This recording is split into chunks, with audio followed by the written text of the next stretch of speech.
10ನೇ ಅಂತಾರಾಷ್ಟ್ರೀಯ ಯೋಗ ದಿನಾಚರಣೆಯ ಅಂಗವಾಗಿ ಜಮ್ಮು ಕಾಶ್ಮೀರದ ಶ್ರೀನಗರದಲ್ಲಿ ಪ್ರಧಾನಿ ನರೇಂದ್ರ ಮೋದಿ ಅವರು ಈ ಕಾರ್ಯಕ್ರಮದಲ್ಲಿ ಭಾಗಿಯಾಗಿದ್ದಾರೆ. ದೃಶ್ಯದಲ್ಲಿ ತಾವೀಗ ಗಮನಿಸ್ತಾ ಇದ್ದೀರಾ. ಆರಂಭದಲ್ಲಿ ಪ್ರಾಸ್ತಾವಿಕ ಮಾತನಾಡಿದಂತಹ ಪ್ರಧಾನಿ ನರೇಂದ್ರ ಮೋದಿ ಅವರು ನಂತರ ಯೋಗ ದಿನಾಚರಣೆಯಲ್ಲಿ ಪಾಲ್ಗೊಂಡು ಖುದ್ದು ಯೋಗವನ್ನು ಮಾಡ್ತಾ ಇದ್ದಾರೆ. ಸುಮಾರು 7,000 ಜನ ಈ ಕಾರ್ಯಕ್ರಮದಲ್ಲಿ ಭಾಗಿಯಾಗಿದ್ದಾರೆ ಅಂತಕ್ಕಂಥದ್ದು. ಬಟ್ ಅಲ್ಲಿ ಸ್ವಲ್ಪ ಮಳೆಯಾದ ಕಾರಣ ಓಪನ್ ಡೋರ್ನಲ್ಲಿ ಕಾರ್ಯಕ್ರಮವನ್ನು ಮಾಡೋಕ್ಕಾಗಿಲ್ಲ, ಇಂಡೋರ್ನಲ್ಲಿ ಕಾರ್ಯಕ್ರಮವನ್ನು ಮಾಡ್ತಾ ಇದ್ದಾರೆ. ನೇರ ದೃಶ್ಯಗಳನ್ನು ತಾವು ಗಮನಿಸ್ತಾ ಇದ್ದೀರಾ.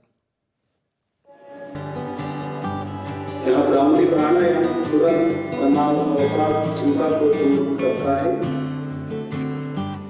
अब हम ध्यान का अभ्यास करेंगे। आगे बंद करके कमर गर्दन सीधा, दोनों हाथों से ज्ञान मुद्रा या ध्यान मुद्रा का धारण कीजिए। कमरों को शिथिल रखें और श्वास प्रश्वास पर पूरा ध्यान केंद्रित कीजिए। श्वास धीमा और गहरा रहे,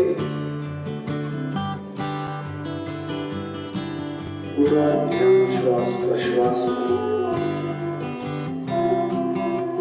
शुद्ध विचार और भावनाओं के प्रति सजगता, अपने हृदय में प्रणव को धारण कीजिए। पूर्णतः निर्विचार होने का प्रयास, ध्यान में लीन होने का प्रयास।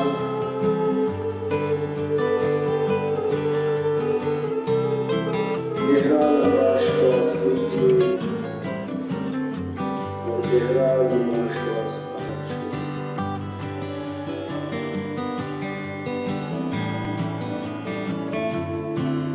छोड़िए। मन ही मन में संकल्प धारण कीजिए कि मैं स्वयं के प्रति, कुटुंब के प्रति, समाज और विश्व के प्रति शांति, आनंद और स्वास्थ्य के प्रचार के लिए संकल्पबद्ध हूँ और देश के विकास के लिए समर्पित हूँ।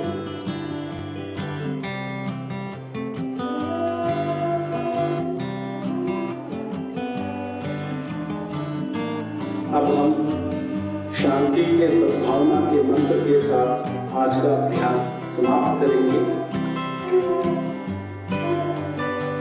हम सब सुखी रहे, हम सब रोग मुक्त रहे,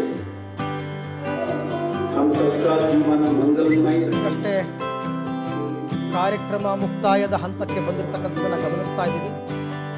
ಪ್ರಧಾನಿ ನರೇಂದ್ರ ಮೋದಿ ಅವರು ಯೋಗ ಪ್ರದರ್ಶನವನ್ನು ಮಾಡಿರ್ತಕ್ಕಂಥದ್ದು 2015ರಿಂದ ಅಧಿಕೃತವಾಗಿ ಇದನ್ನು ಆರಂಭ ಮಾಡಿದ್ರು ಪ್ರಧಾನಿ ಮೋದಿ ಅವರು. 2015ರಲ್ಲಿ ಒಂದೊಂದು ಸರ್ತಿ ಒಂದೊಂದು ಕಾನ್ಸೆಪ್ಟನ್ನು ಇಟ್ಕೊಂಡು ಈ ಕಾರ್ಯಕ್ರಮವನ್ನು ಮಾಡ್ತಾ ಬಂದಿದ್ದಾರೆ ಪ್ರಧಾನಿ ಮೋದಿ ಅವರು. ಬಹಳ ಮುಖ್ಯವಾಗಿ ಒಂದೊಂದು ಸರ್ತಿ ಒಂದೊಂದು ರೀತಿ ಕಾನ್ಸೆಪ್ಟ್ಗಳು. ಸೊ 2015ರಲ್ಲಿ ಆರಂಭ ಆದಂತಹ ಈ ಪ್ರದರ್ಶನ ಇಲ್ಲಿ ತನಕನೂ ಕೂಡ ಕಂಟಿನ್ಯೂ ಆಗಿ ಬರ್ತಾ ಇರ್ತಕ್ಕಂಥದ್ದನ್ನು ನಾವು ಗಮನಿಸ್ತಾ ಇದ್ದೀವಿ. ಬಹಳ ಮುಖ್ಯವಾಗಿ 2015ರಲ್ಲಿ ಸೌಹಾರ್ದ ಮತ್ತು ಶಾಂತಿಗಾಗಿ ಯೋಗ ಅಂತ ದೆಹಲಿಯ ರಾಜ್ಪಥ್ನಲ್ಲಿ 36,000 ಜನರೊಂದಿಗೆ ಮೋದಿ ಅವರು ಯೋಗವನ್ನು ಮಾಡಿದರು. 2016ರಲ್ಲಿ ಕಾನ್ಸೆಪ್ಟ್ ಬಂದು ಸುಸ್ಥಿರ ಅಭಿವೃದ್ಧಿ ಗುರಿ ಸಾಧಿಸಲು ಯೋಗ ಅಂತ. ಚಂಡೀಗಢದಲ್ಲಿ 30,000 ಜನರ ಜೊತೆ ನರೇಂದ್ರ ಮೋದಿ ಅವರು ಯೋಗವನ್ನು ಮಾಡ್ತಾರೆ. 2017ರಲ್ಲಿ ಆರೋಗ್ಯಕ್ಕಾಗಿ ಪರಿಕಲ್ಪನೆಯಲ್ಲಿ ಯೋಗ, ಲಖನೌದಲ್ಲಿ 50,000 ಜನರ ಜೊತೆ ಪ್ರಧಾನಿಯವರು ಭಾಗಿಯಾಗ್ತಾರೆ.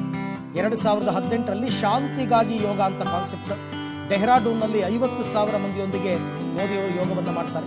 2019ರಲ್ಲಿ ಹೃದಯಕ್ಕಾಗಿ ಯೋಗ ಅಂತ, ಅದು ರಾಂಚಿಯಲ್ಲಿ 40,000ಕ್ಕೂ ಅಧಿಕ ಮಂದಿಯೊಂದಿಗೆ ಪ್ರಧಾನಿ ಮೋದಿಯವರು ಭಾಗಿಯಾಗಿದ್ದರು. 2020ರಲ್ಲಿ ಆರೋಗ್ಯಕ್ಕಾಗಿ ಯೋಗ ಅಂತ, ಕರೋನಾ ಹಿನ್ನೆಲೆಯಲ್ಲಿ ಎಲ್ಲರೂ ಕೂಡ ಮನೆಯಲ್ಲೇ ಯೋಗ ಮಾಡಬೇಕು ಅಂತ 2020ರಲ್ಲಿ ಕರೆ ಕೊಟ್ಟಿದ್ರು. 2021ರಲ್ಲಿ ಯೋಗಕ್ಷೇಮಕ್ಕಾಗಿ ಯೋಗ ಅಂತ, ಕೋವಿಡ್ ಹಿನ್ನೆಲೆಯಲ್ಲಿ ವರ್ಚುವಲ್ ಆಗಿ ಯೋಗ ಪ್ರದರ್ಶನವನ್ನು ಪ್ರಧಾನಿ ಮೋದಿ ಅವರು ಮಾಡಿದರು.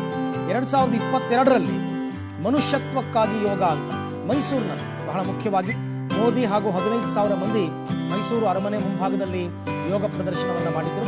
ಇನ್ನು 2023 ಕಳೆದ ವರ್ಷ ವಸುದೈವ ಕುಟುಂಬಕಂ ಕಲ್ಪನೆ ವಿಶ್ವಸಂಸ್ಥೆಯಲ್ಲಿ ಪ್ರಧಾನಿ ಮೋದಿ ಅವರು ಯೋಗವನ್ನು ಪ್ರದರ್ಶನ ಮಾಡಿದರು. ಇದು 10ನೇ ವರ್ಷ. 2024 ಜಮ್ಮು ಕಾಶ್ಮೀರದಲ್ಲಿ, ಅದರಲ್ಲೂ ಕಾಶ್ಮೀರದ ಶ್ರೀನಗರದಲ್ಲಿ ಪ್ರಧಾನಿ ಮೋದಿ ಅವರು ಯೋಗಾಭ್ಯಾಸದಲ್ಲಿ ಪಾಲ್ಗೊಂಡಿರ್ತಕ್ಕಂಥದ್ದು. ಕೊನೆಯ ಆಸನವಾಗಿ ಶವಾಸನವನ್ನು ಮಾಡಿರ್ತಕ್ಕಂಥದ್ದನ್ನು ತಾವು ಗಮನಿಸ್ತಾ ಇದ್ದೀರಾ. ಸೊ ಈ ಯೋಗಾಭ್ಯಾಸ ಅಂತಾರಾಷ್ಟ್ರೀಯ ಮಟ್ಟದಲ್ಲಿ ಜಾಗತಿಕ ಮನ್ನಣೆಯನ್ನು ತಂದುಕೊಟ್ಟಂಥದ್ದು. ಯಾಕೆಂದರೆ ಭಾರತದಲ್ಲಿ 2000ಕ್ಕೂ ಅಧಿಕ ವರ್ಷಗಳಿಂದ ಈ ಯೋಗ ಅಂತಕ್ಕಂಥದ್ದು ರೂಢಿಯಲ್ಲಿದೆ. 2015ನೇ ಇಸ್ವಿಯಲ್ಲಿ ಈ ಯೋಗಕ್ಕೆ ಜಾಗತಿಕ ಅಂದರೆ ಜಗತ್ತಿನ ಮನ್ನಣೆ ಸಿಕ್ತು. ಪ್ರಚಾರವನ್ನೇನು ಪಡೆದಿರಲಿಲ್ಲ ಅಲ್ಲಿ ತನಕ. 10 ವರ್ಷಗಳಿಂದ ಈಚೆಗೆ ಪುರಾತನ ಯೋಗ ಈಗ ಗ್ಲೋಬಲ್ ಯೋಗವಾಗಿ ಬೆಳೆದಿದೆ.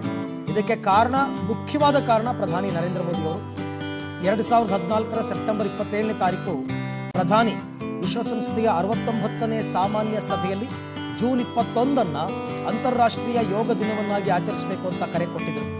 ಅದೇ ವರ್ಷ ಡಿಸೆಂಬರ್ 11ನೇ ತಾರೀಕು ವಿಶ್ವಸಂಸ್ಥೆಯಲ್ಲಿ ಗೊತ್ತುವಳಿಯನ್ನು ಕೂಡ ಮಂಡಿಸಿದರು. ಗೊತ್ತುವಳಿಗೆ 177 ದೇಶಗಳ ಸಮ್ಮತಿ ಸಿಕ್ತು. ನಂತರ ಯೋಗ ದಿನಾಚರಣೆ ನಿರ್ಧಾರ ಮಾಡಿತು.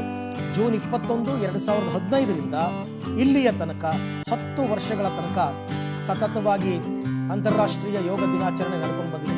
ನಮ್ಮ ದೇಶದಲ್ಲಿ ಪ್ರತಿಯೊಂದು ರಾಜ್ಯದ ಮುಖ್ಯಮಂತ್ರಿಗಳು ಕೂಡ ಅವರವರ ರಾಜ್ಯದಲ್ಲಿ ಪಾಲ್ಗೊಳ್ತಾರೆ. ನಮ್ಮ ರಾಜ್ಯದಲ್ಲಿ ಮುಖ್ಯಮಂತ್ರಿ ಸಿದ್ದರಾಮಯ್ಯನವರು ಇವತ್ತು ಬಳ್ಳಾರಿಯ ಜಿಂದಾಲ್ನಲ್ಲಿ ಅವರು ಯೋಗಾಭ್ಯಾಸದಲ್ಲಿ ತೊಡಗಿರ್ತಕ್ಕಂಥದ್ದು. ಇನ್ನು ಕೇಂದ್ರದ ಮಂತ್ರಿಗಳೆಲ್ಲ ಹೆಚ್ಚು ಕಡಿಮೆ ಕುಮಾರಸ್ವಾಮಿ ಸೇರಿದಂತೆ ದೆಹಲಿಯಲ್ಲಿ ಅಂತಾರಾಷ್ಟ್ರೀಯ ಯೋಗ ದಿನಾಚರಣೆಯಲ್ಲಿ ಪಾಲ್ಗೊಂಡಿದ್ದಾರೆ. ಬೇರೆ ಬೇರೆ ದೇಶಗಳಲ್ಲಿ ಕಾಲಮಾನ ಹೆಚ್ಚು ಕಡಿಮೆ ಇರೋದ್ರಿಂದ ಅಲ್ಲೂ ಮಾಡ್ತಾರೆ. ಅಮೆರಿಕ, ಬ್ರಿಟನ್ ಸೇರಿದಂತೆ ಬಹುತೇಕ ದೇಶಗಳಲ್ಲಿ ಮಾಡ್ತಾರೆ. ಅಲ್ಲಿನ ಕಾಲಮಾನಕ್ಕೆ ತಕ್ಕಂತೆ, ಸಮಯಕ್ಕೆ ತಕ್ಕಂತೆ ಆ ಯೋಗ ದಿನಾಚರಣೆಯನ್ನು ಮಾಡಲಾಗುತ್ತೆ. ಒಂದು ಕಡೆ HD ಕುಮಾರಸ್ವಾಮಿ ಅವರು ದೆಹಲಿಯಲ್ಲಿ ಯೋಗ ದಿನಾಚರಣೆಯಲ್ಲಿ ಪಾಲ್ಗೊಂಡಿರ್ತಕ್ಕಂಥದ್ದನ್ನು ತಾವು ಗಮನಿಸ್ತಾ ಇದ್ದೀರಾ. ಮತ್ತೊಂದು ಕಡೆ ಶ್ರೀನಗರದಲ್ಲಿ ಪ್ರಧಾನಿ ಮೋದಿ ಅವರು ಪಾಲ್ಗೊಂಡಿರ್ತಕ್ಕಂಥದ್ದು. ಬೆಳಗ್ಗೆ 6:30ಕ್ಕೆ ಆರಂಭ ಆಗಬೇಕಾಗಿತ್ತು. ಬಟ್ ಹವಾಮಾನ ವೈಪರೀತ್ಯದಿಂದಾಗಿ ಅಲ್ಲಿ ತುಂಬ ಮಳೆ ಆಗ್ತಾ ಇದೆ. ಹಾಗಾಗಿ ಅದನ್ನು ಇಂಡೋರ್ಗೆ ಶಿಫ್ಟ್ ಮಾಡಲಾಯಿತು. ಇಂಡೋರ್ನಲ್ಲಿ ಯೋಗಾಭ್ಯಾಸವನ್ನು ಮಾಡಿರ್ತಕ್ಕಂಥದ್ದು. ಭಾರತಕ್ಕೆ ಯೋಗ ಏನು ಅಪರಿಚಿತ ಅಲ್ಲ. ಪುರಾತನ ಕಾಲದಿಂದ, ಋಷಿಮುನಿಗಳ ಕಾಲದಿಂದ ಯೋಗವನ್ನು ಮಾಡ್ಕೊಂಡು ಬರಲಾಗ್ತಾ ಇರ್ತಕ್ಕಂಥದ್ದು. ಆದರೆ ಹಲವು ರಾಷ್ಟ್ರಗಳಿಗೆ ಇದ್ರ ಬಗ್ಗೆ ಗೊತ್ತಿರಲಿಲ್ಲ. ಹೀಗಾಗಿ ಪ್ರಥಮ ವರ್ಷದ ಆಚರಣೆಯಲ್ಲಿ ಭಾರತದಲ್ಲಿ ಮಹತ್ವವನ್ನು ಪಡೆದಿತ್ತು. ನವದೆಹಲಿಯ ರಾಜಪಥದಲ್ಲಿ ಮೋದಿ ಮತ್ತು ಸಚಿವರು 94 ದೇಶದ ಗಣ್ಯರು ಸೇರಿದಂತೆ ಸುಮಾರು 35,985 ಜನ 35 ನಿಮಿಷ ಯೋಗಾಸನವನ್ನು ಮಾಡಿದರು. ಅಷ್ಟೇ ಅಲ್ಲ, ವಿಶ್ವಸಂಸ್ಥೆಯಲ್ಲಿ ಕೂಡ ನರೇಂದ್ರ ಮೋದಿ ಅವರು ಯೋಗವನ್ನು ಮಾಡಿದರು. ಯೋಗ ದಿನದಂದು ಮೋದಿ ದೇಶದಲ್ಲಿಯೇ ಯೋಗ ಮಾಡುವಂತಹ ಅಭ್ಯಾಸ ಇಟ್ಕೊಂಡಿದ್ರು. ಆದರೆ ಕಳೆದ ವರ್ಷ 2023ರಲ್ಲಿ ವಿಶ್ವಸಂಸ್ಥೆಯಲ್ಲಿ ಮೋದಿಯವರು ವಸುದೈವ ಕುಟುಂಬಕಂ ಪರಿಕಲ್ಪನೆಯಲ್ಲಿ ಅಲ್ಲಿನ ರಾಯಭಾರಿಗಳು, ಅಧಿಕಾರಿಗಳು, ಪ್ರತಿನಿಧಿಗಳು, ಸದಸ್ಯರು ಹಾಗೂ 180 ದೇಶಗಳ ಗಣ್ಯರ ಸಮ್ಮುಖದಲ್ಲಿ ಯೋಗವನ್ನು ಪ್ರದರ್ಶನ ಮಾಡಿದ್ರು. ಅದು ಬಹಳ ಒಂದು ರೀತಿಯಲ್ಲಿ ವಿಶ್ವ ಮನ್ನಣೆಯನ್ನು ಪಡೆದಿತ್ತು. ಯಾಕೆಂದರೆ ಯೋಗ ಬಲ್ಲವನಿಗೆ ರೋಗವಿಲ್ಲ, ಈ ಪರಿಕಲ್ಪನೆ. ಮತ್ತೊಂದು ಕಡೆ ಮುಖ್ಯಮಂತ್ರಿ ಸಿದ್ದರಾಮಯ್ಯನವರು ಕೂಡ ವಚನಾನಂದ ಶ್ರೀಗಳ ಸಮ್ಮುಖದಲ್ಲಿ ಯೋಗಾಭ್ಯಾಸವನ್ನು ಮಾಡ್ತಾ ಇರತಕ್ಕಂಥದ್ದು ಬಳ್ಳಾರಿಯ ಜಿಂದಾಲ್ನಲ್ಲಿ. ತಾವು ಅದನ್ನು ಗಮನಿಸ್ತಾ ಇದ್ದೀರಾ. ಎಲ್ಲ ರಾಜ್ಯಗಳಲ್ಲೂ ಕೂಡ ಅಂತಾರಾಷ್ಟ್ರೀಯ ಯೋಗ ದಿನಾಚರಣೆಯನ್ನು ಮಾಡಲಾಗುತ್ತೆ. ಈ ಬಾರಿ ಬಳ್ಳಾರಿ ಪ್ರವಾಸದಲ್ಲಿದ್ದಾರೆ ಮುಖ್ಯಮಂತ್ರಿಗಳು. ಹಾಗಾಗಿ ಮುಖ್ಯಮಂತ್ರಿಗಳು ಬಳ್ಳಾರಿಯಲ್ಲೇ ಈ ಕಾರ್ಯಕ್ರಮದಲ್ಲಿ ಭಾಗವಹಿಸಿರ್ತಕ್ಕಂಥದ್ದನ್ನು ನೀವು ಗಮನಿಸ್ತಾ ಇದ್ದೀರಾ. ಯಾರೂ ಕೂಡ ಇದನ್ನು ನೆಗ್ಲೆಕ್ಟ್ ಮಾಡಬಾರ್ದು. ಒಂದು ಮೆಸೇಜ್ ಕೊಡಬೇಕು ಪ್ರತಿಯೊಬ್ಬರಿಗೂ ಕೂಡ. ಯೋಗವನ್ನು ದಿನನಿತ್ಯ ಅಭ್ಯಾಸ ಮಾಡೋದ್ರಿಂದ ಆರೋಗ್ಯ ವೃದ್ಧಿಸುತ್ತೆ ಅನ್ನುವಂತಹದ್ದು ಎಲ್ರಿಗೂ ಗೊತ್ತಿರ್ತಕ್ಕಂಥದ್ದು. ಸಕ್ಕರೆ ಕಾಯಿಲೆ ಇರ್ಬೋದು, BP ಇರ್ಬೋದು, ಅಥವಾ ದೇಹದ ಬೇರೆ ಯಾವುದೇ ಅಂಗಾಂಗಗಳ ತೊಂದರೆ ಇರ್ಬೋದು, ಎಲ್ಲದಕ್ಕೂ ಯೋಗದಲ್ಲಿ ಮದ್ದಿದೆ. ಯೋಗದಲ್ಲಿ ಬೇರೆ ಬೇರೆ ಆಸನಗಳನ್ನು ಮಾಡೋದ್ರ ಮುಖಾಂತರ ದೇಹದ ಹೊರಭಾಗ, ಒಳಭಾಗದಲ್ಲಿ ಆಗಿರ್ತಕ್ಕಂಥ ಸಮಸ್ಯೆಗಳನ್ನು ಸರಿಪಡಿಸ್ಕೋಬಹುದು ಅಂತ ವೈದ್ಯಕೀಯ ಲೋಕವೇ ಹೇಳುತ್ತೆ.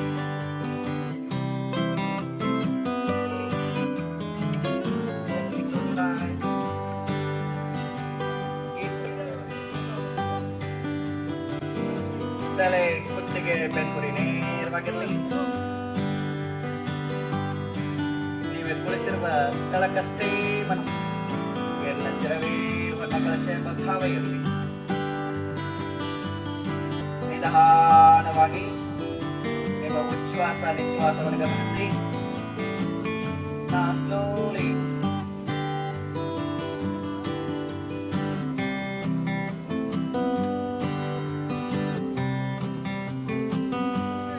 slowly join palms in front of the heart center.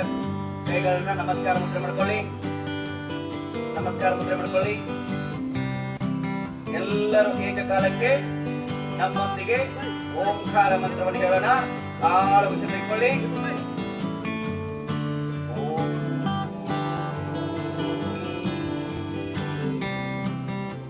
One more time.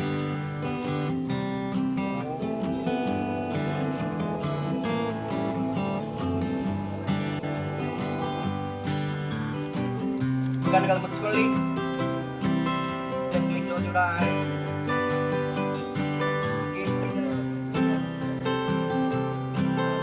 ತಲೆ ಕುತ್ತಿಗೆ ಬೆನ್ನುಹುರಿ ನೇರವಾಗಿರಲಿ. ನೀವೇ ಕುಳಿತಿರುವ ಸ್ಥಳಕ್ಕಷ್ಟೇ ಮನ. ಎನ್ನ ಶಿರವೇ ಮನಕಲಶ ಎಂಬ ಭಾವ ಇರಲಿ. ನಿಧಾನವಾಗಿ ನಿಮ್ಮ ಉಚ್ಛ್ವಾಸ ನಿಶ್ವಾಸವನ್ನು ಗಮನಿಸಿ.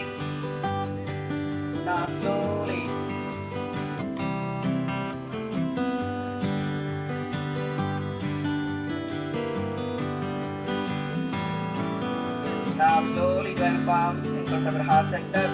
ಕೈಗಳನ್ನ ನಮಸ್ಕಾರ ಮುದ್ರೆ ಮಾಡ್ಕೊಳ್ಳಿ. ನಮಸ್ಕಾರ ಮುದ್ರೆ ಮಾಡ್ಕೊಳ್ಳಿ. ಎಲ್ಲರೂ ಏಕಕಾಲಕ್ಕೆ ನಮ್ಮೊಂದಿಗೆ ಓಂಕಾರ ಮಂತ್ರವನ್ನು ಹೇಳೋಣ. ಆಳು ಉಸಿರು ತೆಗೆದುಕೊಳ್ಳಿ.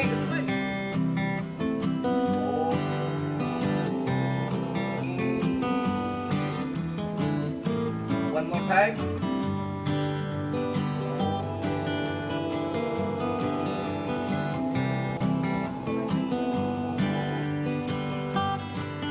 ಕಣ್ಣುಗಳು ಮುಚ್ಚಿಕೊಳ್ಳಿ. Gently close your eyes.